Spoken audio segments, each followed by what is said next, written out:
Hey, I'm Liz Loza, and this is Facts versus Feelings, your amuse-bouche to your fantasy-focused main course. We are bringing more fantasy, more facts, more feelings, and of course, more fun. And now that I have your attention, today's fact is that sometimes when the clock says it's over, maybe it's not. Look who it is. It is producer Presley returning for a second straight week. Dave, you are representing the chilly climes of Connecticut, and we appreciate you being here. Oh, you weren't getting rid of me that easy. It is cold in Connecticut, but what is not cold was that take that you had last week. Leave Roma Dunze in the lineup, be patient, and that paid off for everybody, myself included. So thank you for that, Liz. You are welcome. I am glad for myself that he rebounded. The matchup certainly helped things. And he is a priority for that offense, even if the connection between him and Williams has not yet found itself completely. What has found itself completely is my adoration for our viewers and listeners who like and subscribe to the video. Dave, can you tell them how to do that? Absolutely. Smash that like button right now for the culture, as Quentin likes to say. Subscribe to the NFL on ESPN YouTube channel. That helps you share everything. And of course, we got a voicemail number. What is it, Liz? 914-348-1893. We check it every Monday. Ooh. We are loving your crash outs, by the way, but you can still give us your cash outs if something positive happened. Of course, leave your fantasy therapy questions if you have lineup conundrums. And well, I don't like saying this, but the producers want me to. If you have life conundrums. Life advice. Come on. What's going on in life? We want to know. Share it with us. And maybe we'll give you some sound advice, though I am not technically a therapist, though I seem to work as one for my friends quite a lot, which is, a gift, I guess. Anyway, I think it's time to hit the disclaimer. Yeah, I should probably do that for legal reasons. Fantasy football is a game of inches, luck, and irrational confidence. Proceed with caution, trust your gut, and remember, side effects of listening to this podcast may include spontaneous victory dances, mild trash talking, and the belief that your sleeper pick is better than everyone else's. Take the facts of fantasy football seriously, but consult your feelings before making any lineup changes. Time is always against us. All right, Liz, we're starting with a player this week who I think that most people that rostered him thought that maybe the time was up, and hopefully they didn't drop him, because in week 10, Jameson Williams, to the moon.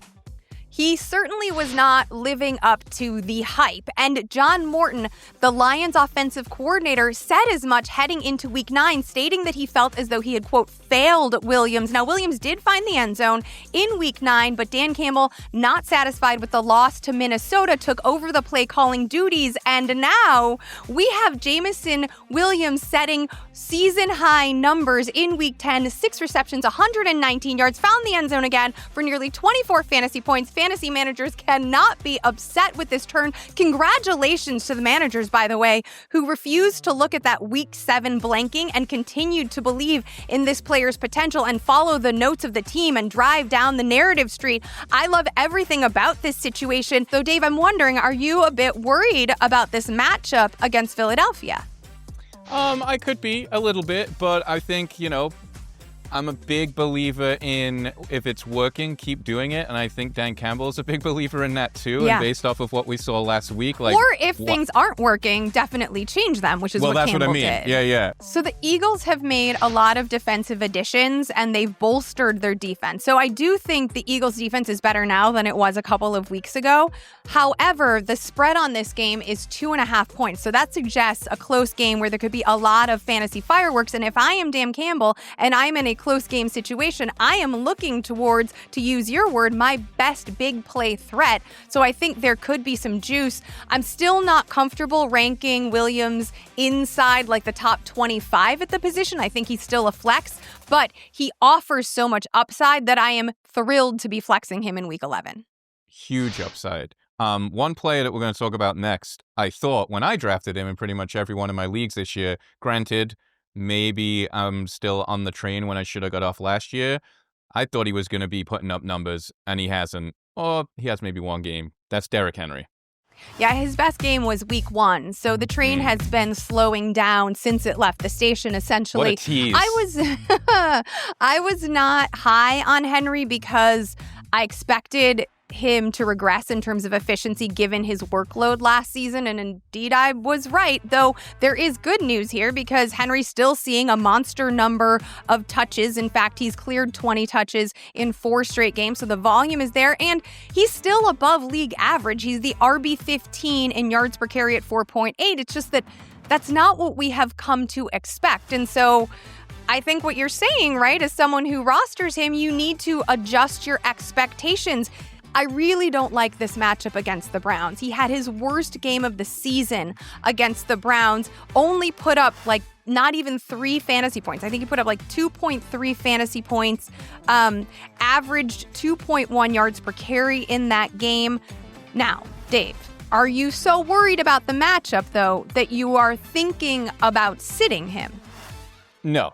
I mean, I don't really have enough on my roster to sit him unless I'm like throwing in like a dart throw at like Zach Charbonnet or Manungai, someone that I kind of picked up off the waiver wire late or drafted late. I mean, I drafted Henry to be one of the starters. Now, granted, I do have him. Your RB1.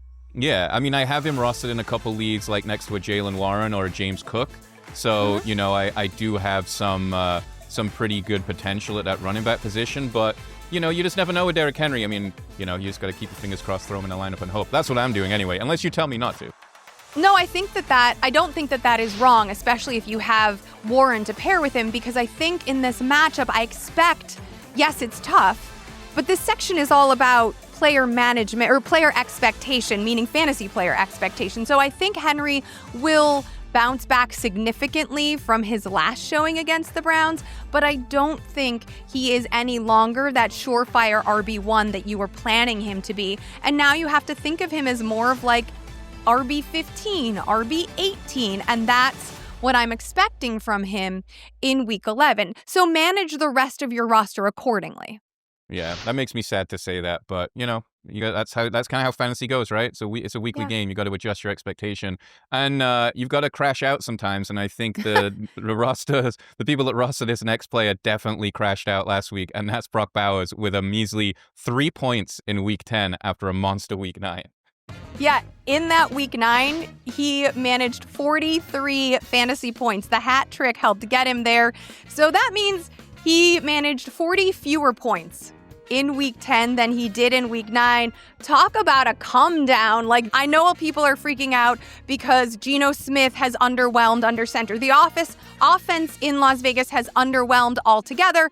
I think Geno's dealing with some quadriceps issues, but I don't think that people can say, like, I've heard the phrase, Bowers' ceiling is capped because of Geno Smith. I don't think that's right. I think Bowers is all ceiling. I think rather the right way to look at this situation is that Geno Smith and the underwhelm of the Raiders offense puts Brock Bowers' floor in the damn basement.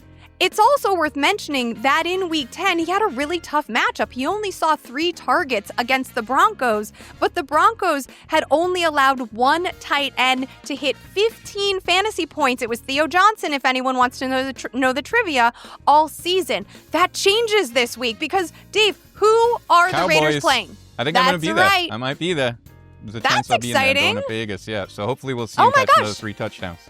That is super exciting. Yes, the Cowboys allow the 3rd most passing yards per game, not just to the tight end, but to all the positions. So this does seem like a great get-right spot for Bowers. He is my tight end 2, just behind Trey McBride, because that guy's been automatic for Week 11.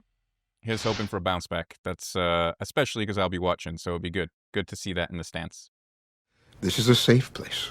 It's a place where we can feel free sharing our feelings.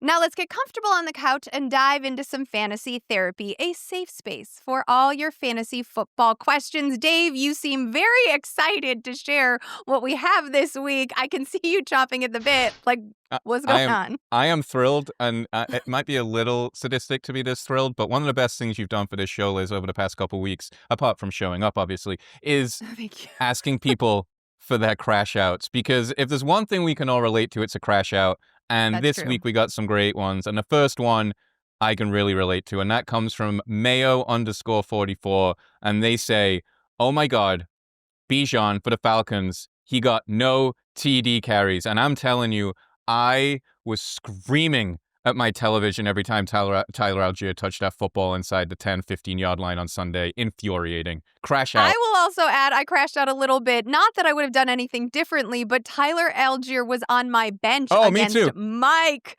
So in the fantasy football, against Mike Clay in the Fantasy Football Now League. And had I started him, I would have won. So yes, this is the joy of fantasy football, though I feel compelled as an analyst to shed some light on this whole Falcons backfield situation. Okay, so right now, and I don't want to knock someone out while they're down, but I sometimes when someone is at their lowest point, they need some knowledge, some information, some education to help get them out of the spot, right? Even if it's difficult, you put in the work and then you're able to pick yourself up. Right now, Bijan Robinson has 4 touchdowns on the season. That's RB21. Tyler Algier has 6, which I don't think many people realized. That's RB11 for that particular stat. Algier has 13 goal-to-go attempts. Bijan, 4. Algier has 3 carries inside the 5. Bijan has 1. What does this mean? What do you think these stats could mean, David? I mean, you've got it bolded in the rundown, and it's something that I was gonna say it in general, because the whole time I'm thinking they're just protecting Bijan, which I think he likes Bijan, but it doesn't matter. They're just protecting him. Why have him run between the tackles on the 10-yard line when you can bulldoze Algier in there? You don't want to lose your asset, so protect the investment. I think that's what's happening. It is interesting, though, because it makes we've seen other offenses, understand what they have in such a high draft pick at the position. And there's been plenty of controversy as to whether or not offenses need to do that. I do think when you see Tyler Algier come in at that point, though, it makes the offense more predictable. So, it's an interesting, but yes, I think ultimately, when just in fantasy football, just like in real football, just like in fantasy football, we want to protect our investment. And that is what the Falcons organization is doing. And so if that helps you empathize with the situation, you don't really care, because why the hell is Bijan Robinson not scoring touchdowns? It is super frustrating. I know. I will say, though, Okay. Tyler Algier does look good running the football. When he does get the ball inside the 15, he's just, he deserved the touchdowns the way he's running, but for my fantasy team, it's useless. On to the next crash out, Liz. Irvin.Tim says,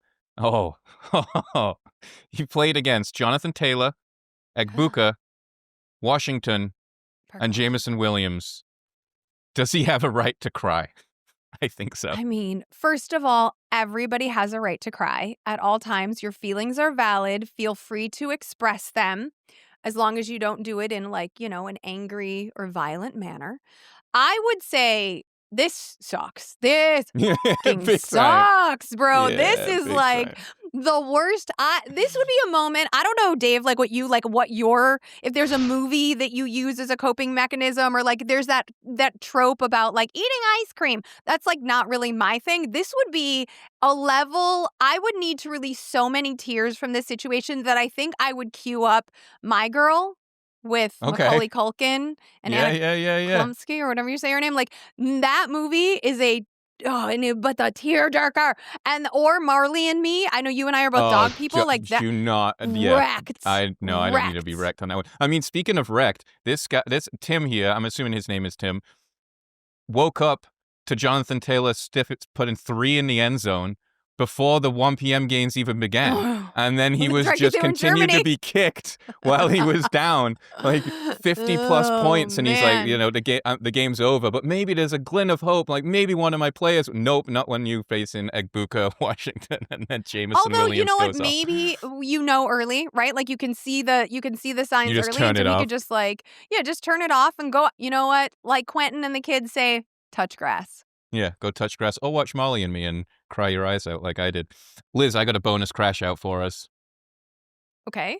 From the I love my crash. No. I love my crash outs. This person didn't even have to call the voicemail line. They just went live on Twitch and crashed out in front of a live audience. And that is one Mr. AJ Brown. Did you see this? No, I haven't. We've been doing this damn show. What do you mean have I seen this? I'm not on Twitch right now. I'm not 14. You're not gaming on Twitch? You should follow at Liz Loza on Twitch. She's gaming all the time. All my Grand Theft Auto takes.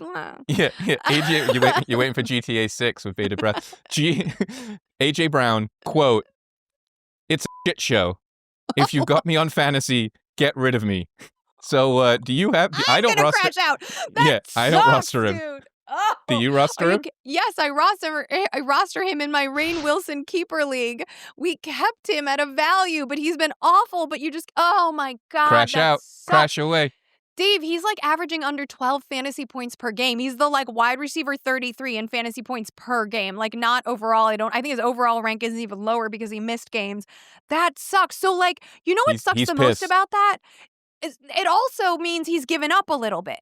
Right? Like that's the moment. Like there's space between I'm still angry and I've given up. Because if you're still angry, you're still willing to fight for something. Like your feelings are there. You know, like hate and love are really close neighbors. You know, Howie Roseman just said that he was too valuable of a player to trade ahead of the recent NFL trade deadline. And I thought that would mean like it really showing him how much they appreciated him, which obviously didn't happen in week 10, but woof. Like, I hate if AJ Brown has given up, then we got real problems. But if this love is salvageable, if there is a chance that Jalen Hurts can like just target him and love him up a little bit, because that's all it's going to take, right? Like that's all he wants.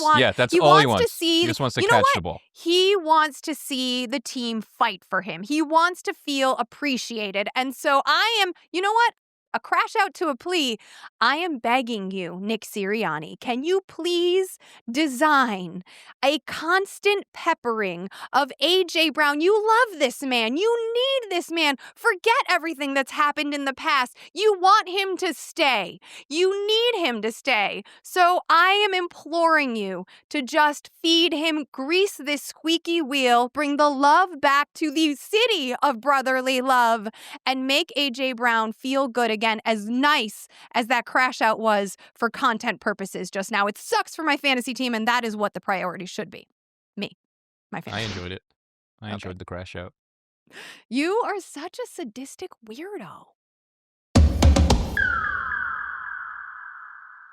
Today's guest is a true lover of football and a man of culture. And by culture, we mean the love is blind. You know him as one half of Golic and Golic on the FanDuel Sports Network. He's power ranked all kinds of snacks. He's here to talk storylines, vibes, and the heart of the game. Please welcome to the show, Mike Golic Jr.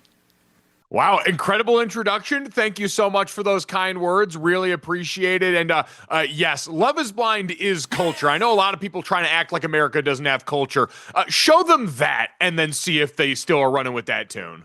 Okay, well, let's just get right into the Love is Blind thing, because I have to admit, as a reality television aficionado myself, I managed one season, the first, of Love is Blind during the pandemic. But I have to tell you, Mike, after the whole Messica purple teeth incident, I had to exit the pod, if you will.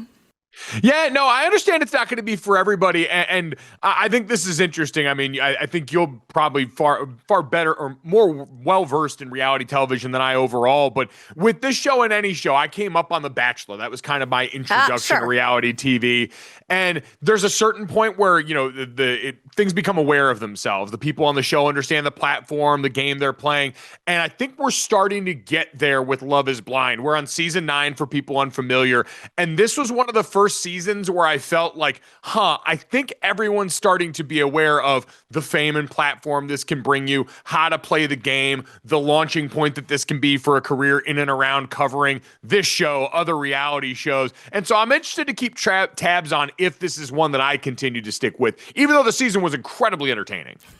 Well, I do think you are onto something about that fourth wall being broken. I think the Housewives franchise kind of did that first. And then you're right. The Bachelor took on a life of its own.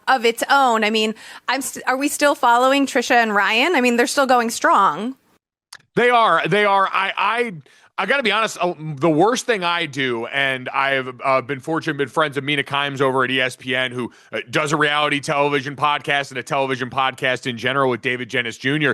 She does such a good job of following the couples and the people on those show post-show. Whereas for me, it's kind of like when I call a football game. If you ask me about the players in a game that I called on Saturday, on Sunday morning, there's a good chance I'm going to forget 90% of their names, because when I get done, I hit purge and get ready to ingest either, in that case, the next round of rosters, or in the reality TV case, the next round of slop and names of people and initials I'm trying to remember. I think in our business, there is a necessity to purge. Otherwise, your brain will just explode. But since we're using the word purge, I have no choice but to ask you about your love of weird snacks, because I feel like I might have to purge quite a bit after trying something called a Baja Blast pie. Let me tell you, it's a labor of love that I do on the snack front. You know how it is in the internet age, where we can put all this content and our resumes out online for not only our future bosses to see, but for the masses.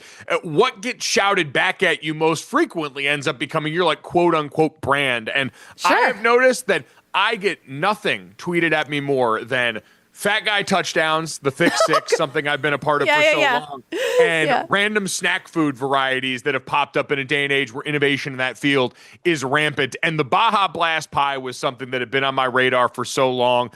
Mountain Dew Baja Blast, a staple of the Taco Bell franchise for so long. Taco Bell, obviously one of the great American institutions in fast food, and certainly my personal favorite fast food brand. What has been your favorite of these weird, or I don't want to say weird, that's a bit judgy, like of these more out there snack foods?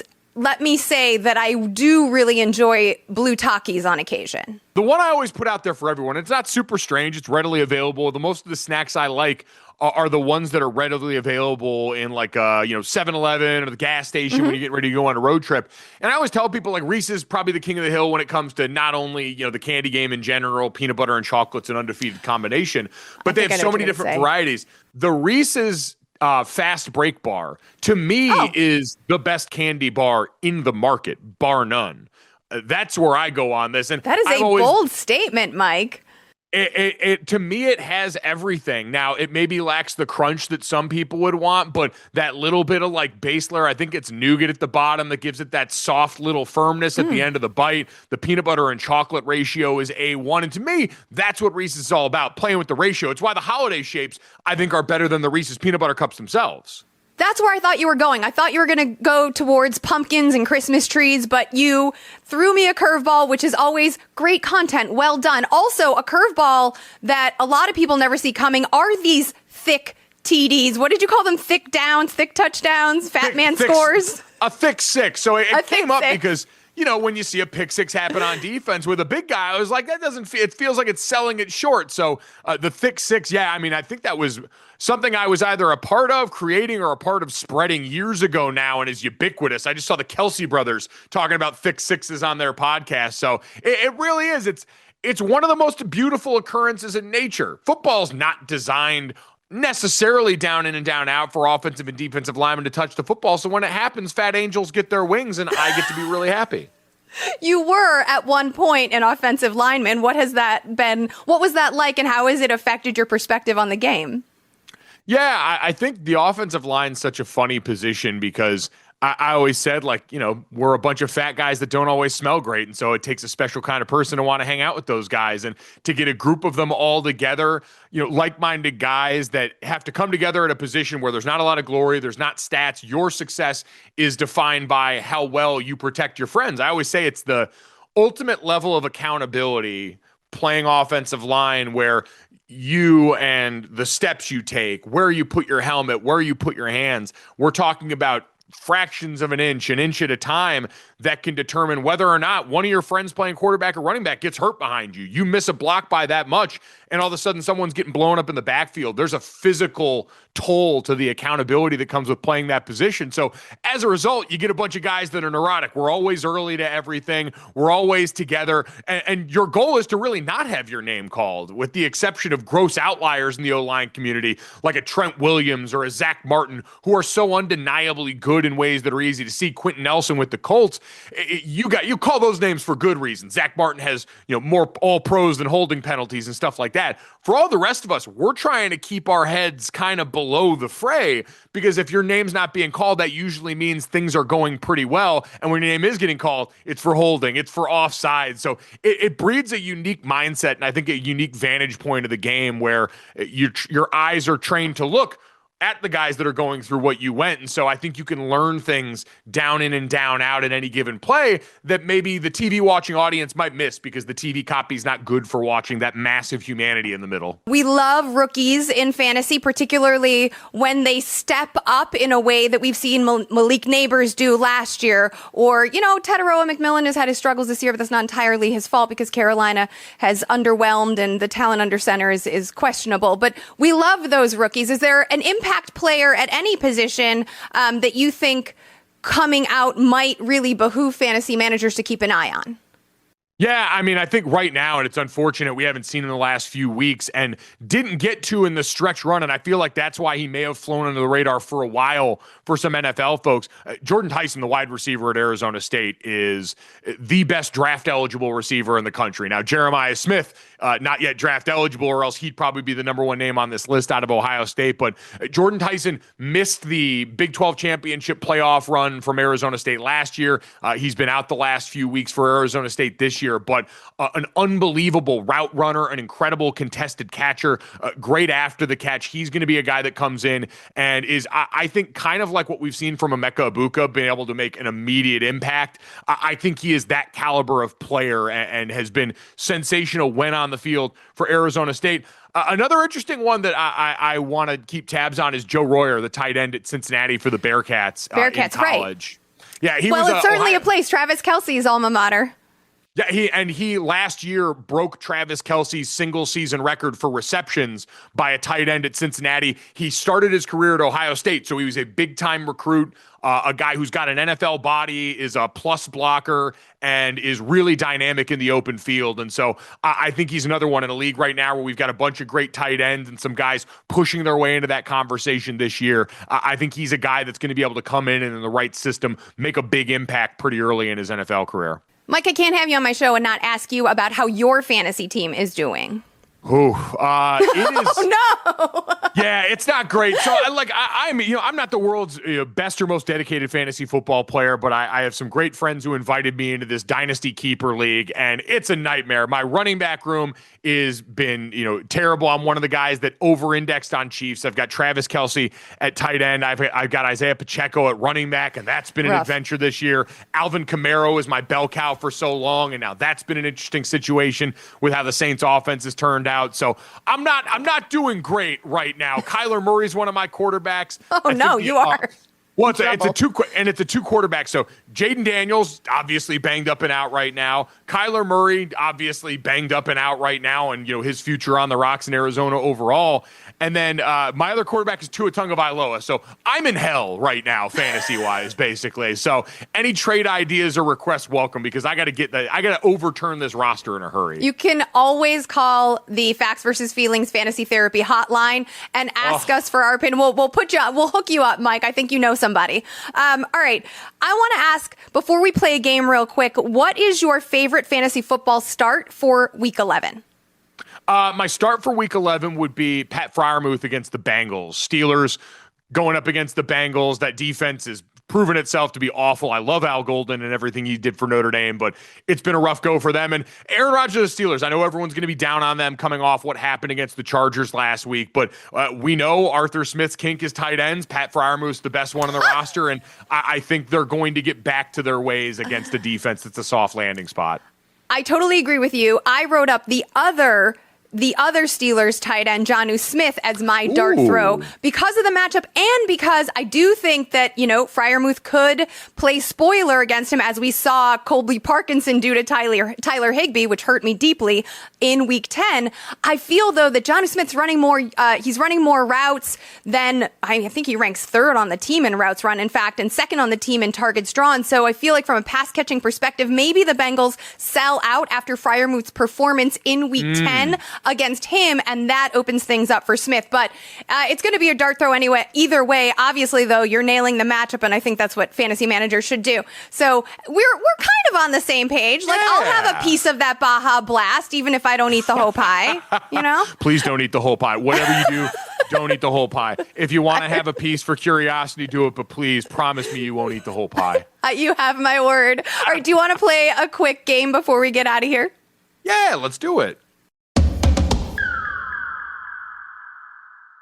Okay, so this game was inspired by your adoration for reality television. I'm going to give you the name of a reality show and a situation from that show. And for each one, you'll have to cast the player that fit each moment. So I want you to think commitment energy, think sparks, think chemistry, think, think keeping you up all night for the best reason. Ooh, okay, I like this. All right. All right. All right. So I'm going to start with The Bachelor. You are the fantasy bachelor. Give one of these players a rose. Jackson Smith and Jigba, Drake London, Emeka Buka. Ooh. I'm going to give Jackson Smith and Jigba the rose here.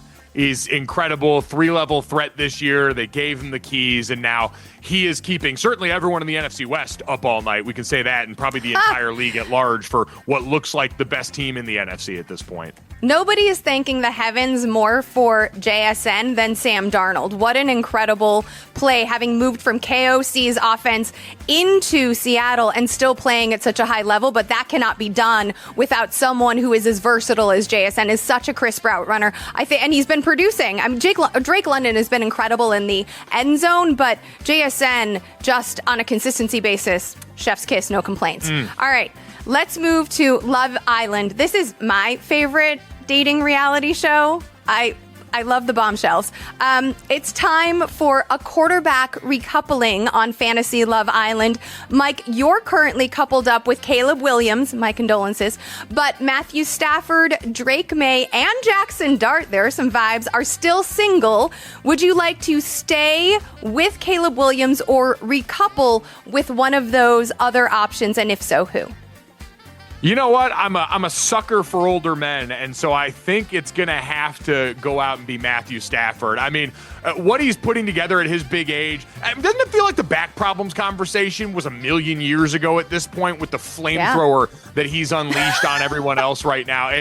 They got the offensive line situation right after last year, and I think you've just seen him as comfortable as we have. And him and Sean McVay, both incredible problem solvers. You go back to the game in London where, hey, all right, you've got no Puka Nacua, so let's go 3 tight and work out of that. And I just think he's seen it all. He is still physically capable. The Aaron Rodgers conversation of his best days being behind him. Matthew Stafford, the grizzled veteran at that perfect cross-section where he's got all the knowledge and he's seen everything, but the arm talent and the body are still able to go out there and make it happen. We love that. All right. Love is Blind, the hit show, Mike Golic's favorite. Love is Blind has a slogan: enter the pods and let the journey begin. Which NFL player or coach would you like to be locked in a pod with, and why?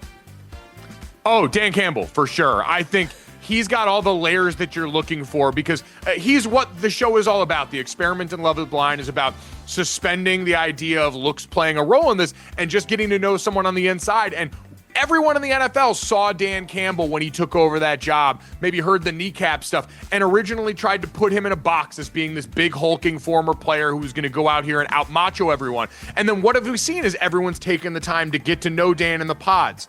Incredibly empathetic, incredibly sentimental, a man that's not afraid to cry. He's got tiny dogs, loves coffee, and deals with his players in a sincerity that has I think created a legitimate culture in Detroit that's allowed them to sustain the coaching changes they went through this season. He's taken over play calling now, so to your point, a man who still knows how to take charge when it's appropriate, but is going to handle his business the right way. So I think he's the guy that's got the layers that are what this show is all about. Not worrying about what you see visually, but focusing on what's in here. And there's a lot in here for the big guy. That soliloquy for Dan Campbell gave me literal chills. I have goosebumps. Thank you so much for coming on. I can't believe how quickly the time has flown by. I'm going to let you go, but will you please, before you do, remind all of our listeners and viewers where to find your show, what you're doing, anything else you might be up to? Yes. All right. We'll go ahead and plug this up. Golic and Golic weekdays, 3:30 to 5:30 p.m. Eastern on FanDuel Sports Network. You've got the FanDuel Sports Network app as well that you can check that out. I do a Notre Dame football podcast called The Echoes that comes out every Tuesday. Me and Jessica Smetana. I do a little bit of college football rankings reaction on Wednesdays, 6 o'clock Eastern for the folks at Bleacher Report. And last but certainly not least, you can check out me, JB Long, and the rest of the great crew over at TNT Sports covering the Big 12 every weekend. We are on the road. Arizona State hosting West Virginia this weekend. So it's been a fun season in the Big 12. Plenty of great teams and storylines. So check us out there. I think that officially covers. Oh, and me and my dad do Monday night pregame and halftime on radio for Westwood One. So very fun, very enjoyable to get to sit and chop it up with Dad talking about the NFL. Well, thank you for joining us, especially given your busy schedule. It's been a pleasure, Mike. Take care. Have a great day. And I'll remember to pick up a Reese's Fast Break next time I'm at the 7-Eleven. There you go. You're going to enjoy it. I guarantee it. Thanks so much. I'll think of you every time I do. Thanks, Mike. Last call. Today we learned that Brock Bowers' floor is unfortunately in the basement, that a thick six always brings the feels, and that time is a construct.